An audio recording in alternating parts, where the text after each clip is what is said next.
দূরবীন দিয়ে আলোটা উপর দিকে দেখলাম, কিচ্ছু খুঁজে পাইনি। যখন দূরবীন দিয়ে আলোটা নিচের দিকে দেখলাম, আমি 1 নম্বর আলোটা দেখতে পেয়েছি।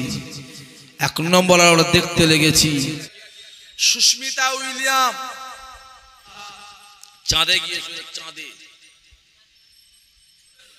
1 সপ্তাহ আগে, কথা বলছি 1 সপ্তাহ আগে খোলে চাঁদে পাঠিয়েছে নাসা। একটা বৈজ্ঞানিকের রকেটে করে চাঁদে পাঠিয়েছে।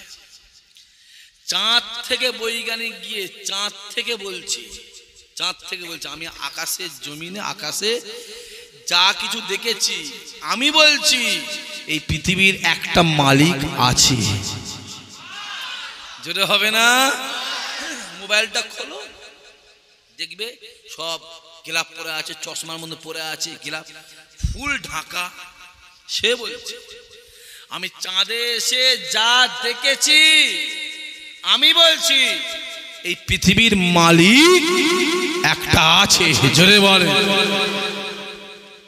যত বড় বৈজ্ঞানিক বলেন, যত বড় বড় সায়েন্টিস্ট বলেন, যত বড় বড় ডাক্তার বলেন, যত দিন যাচ্ছে তাদের ধর্ম ত্যাগ করে ইসলাম ধর্ম কবুল করছে। জোরে বলুন। মোবাইল খুলে দেখেন, সুস্মিতা উইলিয়াম সম্ভবত 2009 সাল চাঁদে গিয়েছিল। চাঁদে আসবার পরে ওকে প্রশ্ন করলো, সুস্মিতা তুমি যে এত হাজার হাজার কোটি টাকা খরচ করে চাঁদে গেলে, পৃথিবীর জন্য কি এনেছো বলো দেখি। সুস্মিতা বলেছিল এখন কিছু বলবো নি, যা বলার বলবো মিডিয়ার সামনে বলবো। বিশ্বের তাবড় মিডিয়া গুলো জড়ো, বিশ্বের তাবড় মিডিয়া গুলো জড়ো হয়। সুস্মিতা মিডিয়ার সামনে এসে বলেছিল আমি চাঁদে গিয়ে 2টো জিনিস দেখেছি। কটা জিনিস? জোরে বলেন। 2টো জিনিস। 1 নম্বর হলো, আমি যখন পৃথিবীতে ছিলাম মুসলমানদের ঘর আছে, যাকে মসজিদ বলা হয়, ওই মসজিদে যে আজানটা দেয়, আমি সুস্মিতা ওই আজানের আওয়াজ চাঁদে গিয়ে প্রত্যেকটা দিন 5 বার করে নিজে কানে শুনতে পেয়েছি।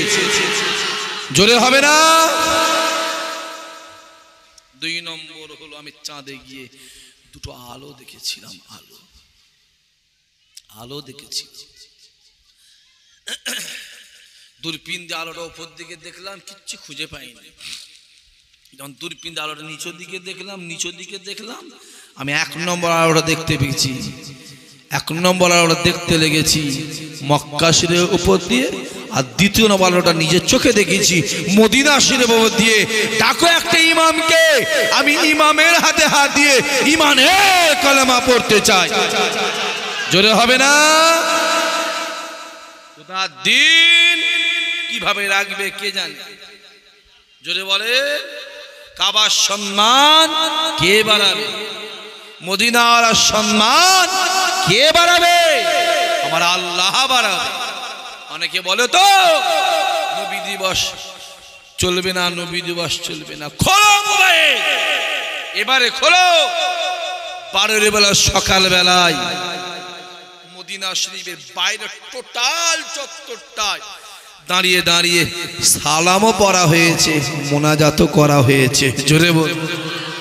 আমার জীবনে একবার ইচ্ছা আছে, আল্লাহ পাক যেন কবুল করেন, ইচ্ছা আছে এই রবিউল আউয়াল মাসের 12 তারিখটা একবার রাসূলের দরবারে কাটাবো। আর একবার ইচ্ছা আছে ফাতেহা ইয়াজদামটা ইরাকে গৌসুল আজমের দরবারে কাটাবো। আর একটা ইচ্ছা আছে, আহা, মুহররম মাসের 10 তারিখটা আল্লাহ পাক যদি চাই ইরাকের জমিন কারবালায় কাটাবো। আমার নিয়ত আছে, আর আমি জানি আল্লাহ পাক অবশ্যই নিয়ত কবুল করবেন। আল্লাহ বলেছে বান্দা নিয়ত করবি, কবুল তো আমি করব। তোরা নিয়তের মালিক, আমি আল্লাহ কবুলের মালিক। এ যুবক, এ ছেলে, জওয়ান ছেলে, আমার ভাইদের বলে যাচ্ছি, হক পথে দিল থেকে মন থেকে নিয়ত করবে, আমার আল্লাহ তোমার নিয়ত কবুল করবে, সম্মানও বাড়িয়ে দেবে। জোরে বলে। সম্মান দেওয়ার মালিক কে? আবু জেহেল যত চেষ্টা করে রাসূলুল্লাহকে, যত বেইজ্জতি করা, যত রাসূলুল্লাহকে গাড় যত আটকায় রাসূলুল্লাহ সম্মান আমার আল্লাহ তত বেশি বাড়িয়ে দেয়। জোরে বলুন। কেননা কাবা ডাক দিয়ে বলে, আমি কাবা পৃথিবীর জমিনে সব থেকে নিকৃষ্ট ছিলাম, আমি কাবা পৃথিবীর জমিনে সব থেকে খারাপ ছিলাম, আমি কাবা পৃথিবীর জমিনে সব থেকে জঘন্য ছিলাম, আমি কাবা আমার বুকের ভিতরে 360টা মূর্তি ছিল, আমি কাবা আমার চত্বরে বাচ্চা মেয়েগুলো খেলিয়ে চিন্তা অবস্থায় পুঁতে দেওয়া হতো, আমি কাবা আমার চত্বরে জোয়ান ছেলেগুলোকে জবা করা হতো, বলি দেওয়া হতো, আমি কাবা পৃথিবীর জমিনে সব থেকে বাজে নিকৃষ্ট ছিলাম, আমি কাবা আমার বুকের ভিতরে যেই মোহাম্মদ পা দিল, আমি কাবা সঙ্গে সঙ্গে মোহাম্মদ রসিলায় কেবলা হয়ে গেলাম। আরো জোরে বলে। কাবা সম্মান পেয়েছে কার জন্য? রাসূলের জন্য। রাসূল যদি কাবায় পা না দিত, কাবায় থাকতো, কাবা কেবলা হতো। কাবা কেবলা হয়েছে মদিনাওয়ালা ওসিলায়, ওই কাবা শরীফে 4টে কোণ আছে, এক কোণে একটা পাথর লাগানো আছে, যে পাথরটার নাম হাজরা সুয়াদ, একটু আগিয়ে যাবেন, আর একটা কোণ আছে, ওই কোণে একটা পাথর আছে, যে পাথরটার নাম মাকাম ইব্রাহিমের ভিতরে একটা পাথর আছে, যে পাথরটাতে এখনো পর্যন্ত ইব্রাহিম নবীর পায়ের ছাপ আল্লাহ রেখে দিয়েছে। ওই কাবার জমিনে 4টে কোণ আছে, এক কোণে একটা পাথর আছে, হাজরা